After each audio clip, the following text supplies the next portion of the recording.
और न सिर्फ सेनेट और सूबाई असम्बलियों के कौमी असम्बली के नताइज उन्होंने आपके सामने रखे, बल्कि हम अब ऐलान किस वक्त किया जाएगा इन नताइज की आखिरी तफसील का चीफ इलेक्शन कमिश्नर की जानिब से, उसके बारे में भी हम आपको आगाह करेंगे। पंजाब असम्बली के बाहर क्या हो रहा है ये मनाजिर आप देख सकते हैं। वहाँ पर पीपल्स पार्टी के कारकुन बड़ी तादाद में जमा है, पीपल्स पार्टी के झंडे लहराए जा रहे हैं और कदावर तस्वीर वहाँ पर आवेज़ा की गई हैं। बेनज़ीर भुट्टो और पीपल्स पार्टी के दीगर रहनुमाओं की। सीनियर तजज़ियाकार सहाफ़ी सुहेल वड़ायत साहब हमारे साथ एक बार फिर इस नशियात में शामिल हैं। सुहेल वड़ायत साहब, मैं इंतज़ार तो कर रहा था कि जब मुकम्मल हो वोटिंग, नतीजा सामने आ जाए, लेकिन अब वाज़ेह है कि आसिफ अली ज़रदारी ही ये इंतखाब जीते हैं सदर का। आप कब दौरा कर रहे हैं ऐवान सदर का आसिफ अली ज़रदारी के साथ, जैसे कि आपने 2008 में उनके सदर बनने के बाद किया था?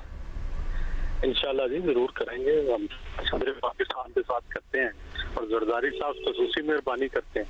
तो बुनियादी बात यह है कि देखिए, ये एक मल्टी पार्टी गवर्नमेंट बनी है, कोलिशन गवर्नमेंट बनी है, जिसमें सदर और पार्टी के हैं, वजीर आजम और पार्टी के हैं। इसी तरह खैबर पख्तूनख्वा में पीटीआई की हुकूमत है, पंजाब में जो है नून की हुकूमत है, सिंध में पीपल्स पार्टी की हुकूमत है, बलूचिस्तान में भी अब पीपल्स पार्टी डोमिनेटेड हुकूमत है। तो मेरा ख्याल है कि अगर ये सोचा जाए कि ये आपस में कम्पीट करें, परफॉर्मेंस जो है वो दिखाएं, और ताकि अगला इलेक्शन जो है वो परफॉर्मेंस की बुनियाद पे हो, बेहतर गवर्नेंस की बुनियाद पे हो, इस बुनियाद पर हो कि किसने पॉलिटिकली और किसने डेवलपमेंट के एतबार से और किसने गवर्नेंस के एतबार से बेहतर काम किया है। और दूसरी तरफ सदर पाकिस्तान से कोई खतरा ये नहीं है कि, क्योंकि ये तो वो सदर पाकिस्तान है जिन्होंने खुद अपने इख्तियारात पार्लियामान को दे दिए थे, तो इसलिए इस बात का कोई इम्कान नहीं कि वो पार्लियामान के फैसलों में रुकावट होंगे। वो कोई किसी असेंबली तोड़ने की जो एडवाइस है उसको ऐसे ही कबूल कर लेंगे, या वो किसी जज के खिलाफ जो है वो रेफरेंस जो है वो ऐसे ही पास कर देंगे। तो काफ़ी इससे जमहूरियत जो है मजबूत होगी, क्योंकि एक मुझे हुए सियासतदान जिन्होंने जेल भी देखी है, जिन्होंने पहले सदारत भी देखी है, वो आए हैं और उनका तल्लक छोटे सूबे से भी है और छोटे सूबे वालों को महरूमियों का एहसास भी है। उम्मीद है कि वो बलूचिस्तान के मसले पे भरपूर तवज्जो देंगे और कोशिश करेंगे कि जो लोग पहाड़ों पे गए हुए हैं उनको भी नीचे लेके आए और उनको भी जो मेन पॉलिटिकल चल रहा है मामला उसमें लाए, रादर देन के वो अलग रहे और बलूचिस्तान में ट्रबल रहे। सुहेल वड़ायत साहब की आप बात सुन रहे थे। हम दीगर सहाफ़ी से भी बात करेंगे। कौमी असम्बली में जहाँ पर सेनेट और कौमी असम्बली के अरकान के लिए सदारती इंतखाब में वोटिंग का अहतमाम किया गया था, वहाँ पर कुछ देर में ऐलान मुतवक्के है आज के सदारती इंतखाब के नताइज से मुतल्लिक, जहाँ पर chief justice Islamabad high court presiding अफसर थे। इस इलेक्शन के रिटर्निंग अफसर chief election commissioner of Pakistan थे। उनकी जानिब से हतमी तौर पर ऐलान सामने आएगा जीतने वाले सदारती उम्मीदवार के हवाले से। मज़हर अब्बास साहब से भी हम कुछ देर में बात करेंगे, लेकिन अभी ये मनाजिर आपके सामने है जहां पर अब से कुछ देर पहले जब वोटिंग मुकम्मल हुई थी तो फिर गिनती का अमल शुरू किया गया था। प्रिजाइडिंग ऑफिसर की नशिस्त पर मौजूद है chief justice Islamabad high court justice Aamir Farooq. हम दीगर सहाफ़ियों तजज़ियाकारों से बात करेंगे।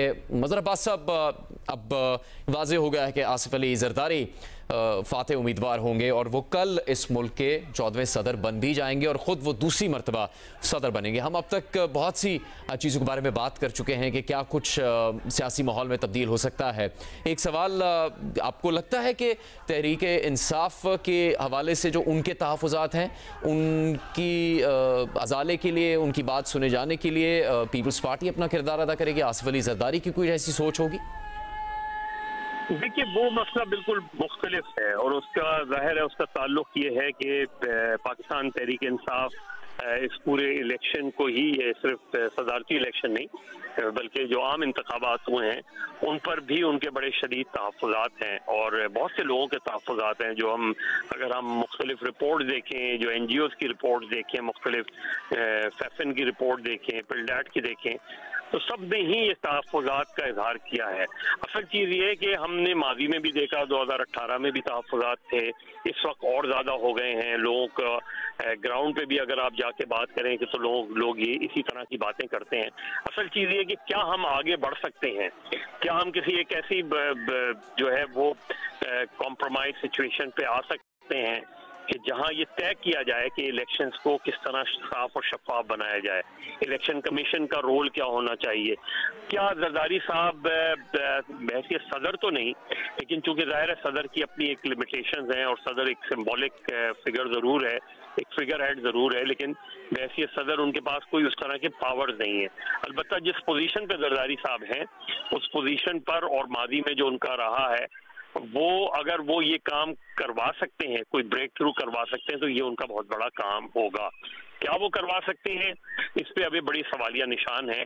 देखना ये है कि जरदारी साहब इस पॉलिटिकल टेम्परेचर को, इस पॉलिटिकल हीट को किस हद तक कम करने में कामयाब हो जाते हैं।